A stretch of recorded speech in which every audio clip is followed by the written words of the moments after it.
Why would our government shut down on Saturdays in the name of observing weekends?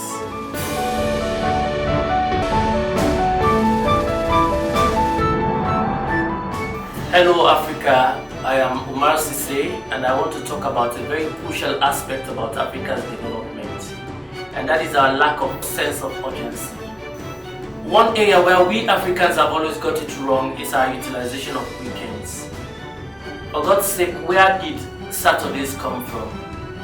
Why would our government shut down on Saturdays in the name of observing weekends? I know the concept of taking 2 days off for a weekend is now a popular trend around the world.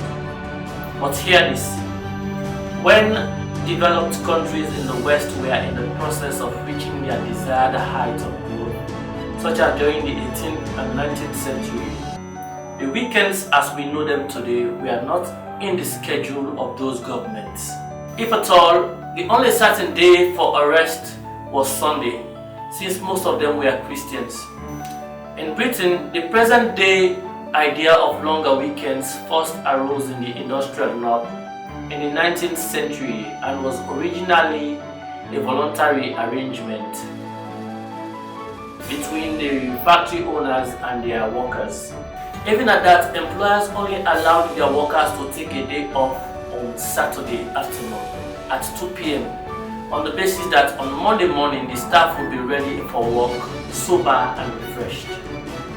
Pay attention to this. The weekend began on Saturday afternoon from 2 p.m. to Monday morning, which means they had a work week that was 5.5 days. And by then it was even not sanctioned by government. This was just a private sector arrangement that gradually influenced the public sector calendar, and it was during the heydays of the Industrial Revolution. After the Industrial Revolution, when those economies have largely developed, we started experiencing increase in the length of weekends, but that increase was not across the board.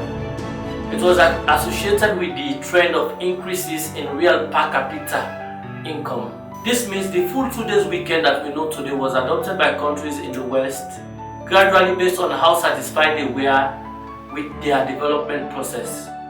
In the United States, it was adopted slowly at the start of the 20th century, but before then, they had a 6 days work week.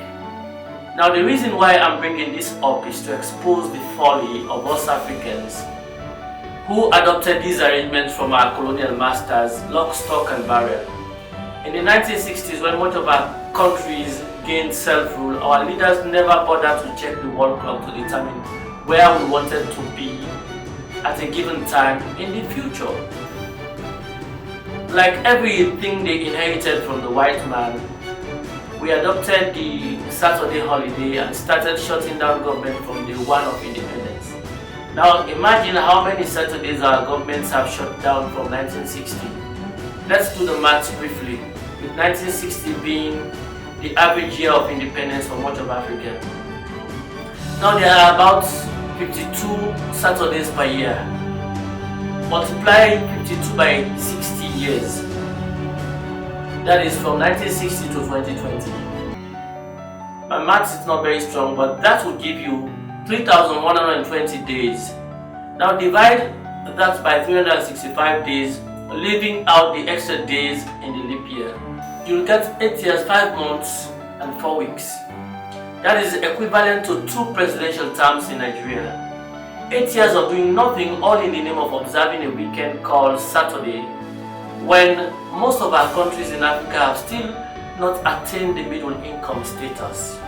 This is serious because when governments lock down in Africa, it invariably means a lockdown of commercial activities, unlike in other places in Asia and the West.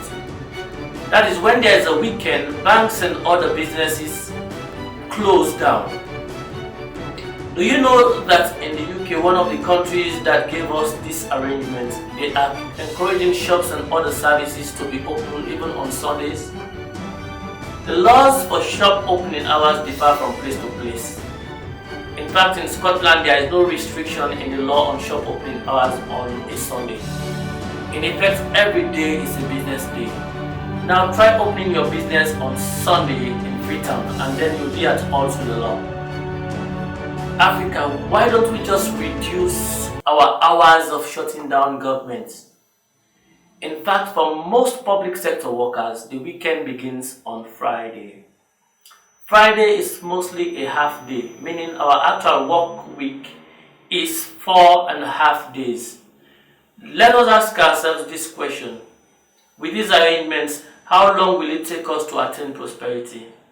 It's not a surprise that our leaders in the African Union have in their wisdom agenda 2063. That is promising actual prosperity of the continent by 2063. I can't help wondering, as a young man in this part of the world, whether I'll be alive by that time. Must it take us that long to deliver prosperity in our continent? Why don't we have Agenda 2030 or 2035? Well, the only answer to that is our sense of urgency.